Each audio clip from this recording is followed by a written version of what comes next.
karibu tena. Hivi ndivyo ambavyo jana Malkia Mlimbwende Zuchu alikinukisha kisawasawa huko katika tamasha kubwa la Samia Serengeti Festival ambalo lilifanyika usiku wa jana na kuweza kuhudhuriwa na nyomi ya mashabiki ambao waliweza kujazana katika ukumbi wa Tanganyika Park kwa ajili ya kuweza kushuhudia burudani kutoka kwa mastaa mbalimbali. Mlimbwende Zuchu alipanda stejini kibabe zaidi kama unavyomuona hapa na kuweza kuwakosha mashabiki zake. Kelele zilikuwa ni nyingi kweli kutokana na vibe kubwa ambalo mashabiki walikuwa nalo kwa ajili ya kuweza kushuhudia show hiyo kubwa ya Malkia Zuchu kuweza kutumbuiza huko katika eneo kubwa la Tanganyika Park usiku huo ambao uliweza kulindima na burudani ya kutosha kwa Malkia huyu Zuchu. Kama unavyoona hapa, Zuchu aliweza kugonga ngoma zake mbalimbali pendwa kabisa kwa mashabiki kuweza kuwakosha na kuwasuuza roho baada ya kuweza kuimba ngoma zake pendwa kabisa stejini, huku akionyesha uwezo huo mkubwa kudansi mbele nyomi ya mashabiki ambao waliweza kujazana katika viwanja vya Tanganyika Park Kawe kwa ajili ya kuweza kupata burudani hiyo ya kutosha kutoka kwa mastaa mbalimbali.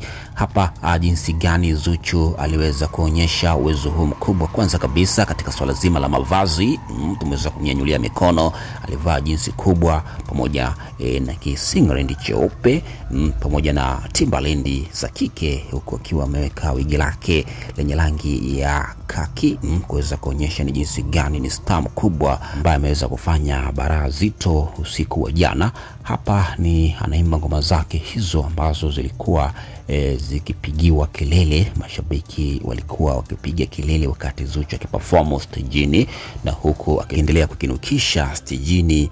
Kiukweli jana watu wameweza kuenjoy sana kutokana na burudani hii ya kutosha, kwa sababu watu walikuwa na kiu ya kuweza kuona performance mbalimbali kutoka kwa mastaa wetu hapa nchini.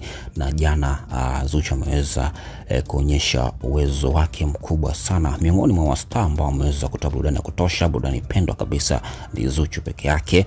Kwa nini? Kwa sababu alipopanda stejini hakuzungumza chochote. Aliposimama mbele ya stage alisikia tu kelele kubwa kutoka pande zote za mashabiki wakiwa wanapiga kelele baada ya Zuchu kuweza kupanda stejini, na Zuchu alikaa kama dakika 5 huku akisikilizia kelele hizo za mashabiki zikimshangilia alipoingia katika stage na kuweza kuacha watu midomo wazi kutokana na upendo mkubwa ambao aliweza kuonyeshwa na mashabiki zake siku ya jana hiyo huko maeneo ya Tanganyika Park Kawe katika burudani hiyo kubwa ambayo iliweza kufanyika usiku wa jana.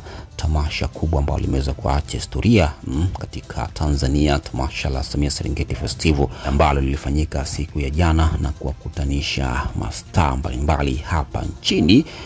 Na miongoni mwa staa wa kike ambaye tunaweza tukasema kwamba ndiye staa ambaye anatuwakilisha vizuri katika kutoa burudani ni Mlimbwende Malkia Zuchu.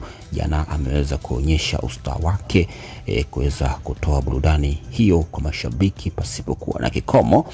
Aliimba takriban ya masaa 4, kitu ambacho sio cha kawaida hapo stejini. Watu waliweza kushangaa uwezo wake mkubwa wa kutoa burudani kwa mashabiki. Alikinukisha kisawasawa. Pia hapa aliweza kuonyesha umahiri wa kuweza kuyanyonga mauno mbele ya stage. Watu waliweza kupiga kelele sana baada ya Zuchu kuweza kuonyesha uwezo huo mkubwa wa kukata viuno mbele ya mashabiki zake, huku akiwa anapigiwa makofi na madansa wake kutokana na kitendo ambacho aliweza kufanya cha kuonyesha jinsi gani yuko fit kamiligado katika kutoa burudani siku ya jana hiyo usiku katika tamasha hili kubwa la Samia Serengeti Festival ambalo limemalizika siku ya jana na kuweza kuacha historia kubwa Tanzania, kuweza kuhudhuriwa na nyomi ya mashabiki ambao waliweza kujitokeza mbali na mvua kuweza kunyesha, lakini watu walikuwa na kiu kweli ya kuweza kutazama show za wasanii mbalimbali, na Zuchu ndiye msanii pekee kabisa ambaye aliweza kukinukisha kisawasawa siku ya jana na kuweza kuacha mashabiki wakiwa wameridhika. Amewakata kiu ya kuweza kushuhudia show yake katika viwanja vya Tanganyika Park Kawe usiku huo wa tamasha hili la Samia Serengeti Festival ambalo limefanyika siku ya jana. Bwana, asante sana, tukutane tena wakati mwingine kwa habari na matukio moto. Ni sisi Bongo Mpya TV, tuko hapa kila siku. Hakikisha unabonyeza alama yako neno subscribe ili kuendelea kupata habari zetu. Asante sana kuendelea kuwa nasi.